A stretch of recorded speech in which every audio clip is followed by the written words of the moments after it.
Hello friends, welcome. Let's solve one more example based on the half range sine over the range 0 to L. So यहाँ पर हम लोगों को example दिया है. सबसे पहले इसे हम लिख लेते हैं यहाँ पर f of x is lx minus x square and this is over the range 0 to L. अब यहाँ पर देखिए हमें क्या फाइंड करना है, half range sine series find करनी है. तो इसकी जो कंप्लीट रेंज होती है वो होती है 0 टू L की, और अगर ये कंपेयर करें तो यहाँ पर L की वैल्यू क्या हो जाएगी, स्मॉल l, राइट. तो हाफ रेंज साइन सीरीज के लिए we know the series, we know half range sine series is f of x is equal to summation n is equal to 1 to infinity bn sin n pi x upon l, right. तो अब हमें यहाँ पर सिर्फ एक ही Fourier coefficient find करना है, bn. So bn is equal to 2 upon l 0 to l f of x sin n pi x upon l dx. अब यहाँ पर आप लोगों को ये ध्यान में रखना है, अगर हाफ रेंज साइन और कोसाइन बोला है तो आपको डायरेक्टली यहाँ पर रिजल्ट अप्लाई करने हैं. वहाँ हम इवन और ऑड चेक नहीं करते. Okay, that are already the reasons for results for cosine and sine. Okay, so अब यहाँ पर अगर हम वैल्यूज पुट करें तो bn की वैल्यू क्या हो जाएगी, bn is equal to 2 upon what is the value for capital L, it is small l. So 2 upon l 0 to L, what is the value for f of x? Yes, it is lx minus x square sin n pi x upon small l dx. अब ये integration हम solve करेंगे तो ये हो जाएगा 2 upon l lx minus x square as it is हो जाएगा, राइट.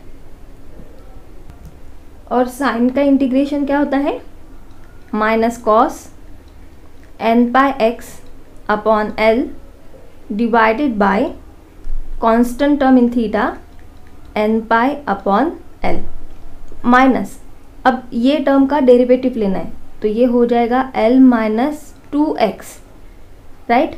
और cos का integration minus sine n pi x upon L divided by n square pi square upon L square plus, अब यहाँ पर L माइनस 2x का derivative ये हो जाएगा माइनस 2, राइट. और साइन का इंटीग्रेशन माइनस कॉस, तो ऑलरेडी टर्म निगेटिव है तो माइनस माइनस क्या हो जाएगा, प्लस कॉस.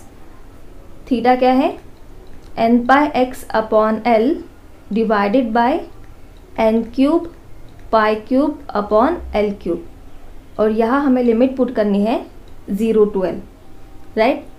सो bn क्या हो जाएगा फिर यहाँ पर देखिए, सबसे पहले ये साइन की टर्म के लिए लिमिट्स अप्लाई करते हैं. अगर x की वैल्यू हम यहाँ पर l पुट करें जो हमारी अपर लिमिट है तो l कैंसिल हो जाएगा, यानी कि साइन n पाई क्या होता है 0.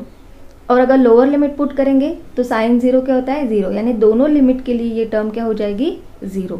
तो हमें लिमिट्स कहाँ पुट करनी है, सिर्फ ये वाली टर्म में, फर्स्ट और लास्ट टर्म में.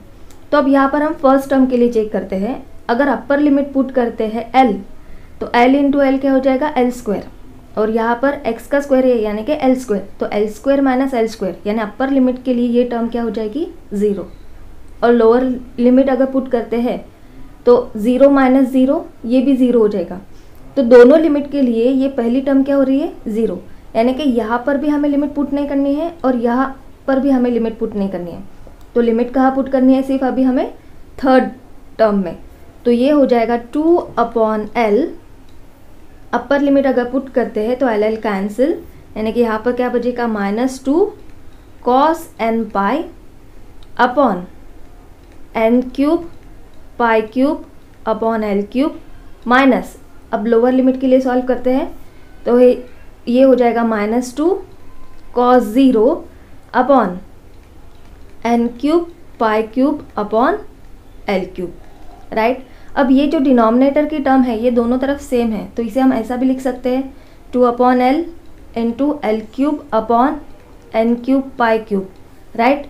और cos n पाई की वैल्यू होती है -1/n। अगर आप यहाँ पर देखें तो हम ये 2 भी कॉमन निकाल सकते हैं बाहर, राइट।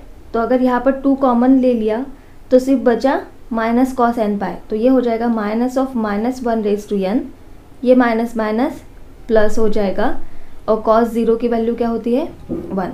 सो अब अगर हम इसे सिंप्लीफाई करेंगे तो यहाँ पर bn की वैल्यू क्या हो जाएगी, ये l और ये l गेट कैंसिल, सो 2 × 2 यानी कि ये हो जाएगा 4l² upon n³ π³ in bracket 1 - -1/n, ये हो जाएगी bn की वैल्यू। सो आई होप फ्रेंड ये वीडियो आप लोगों को समझ में आया। Don't forget to subscribe the channel. Thank you for watching this video.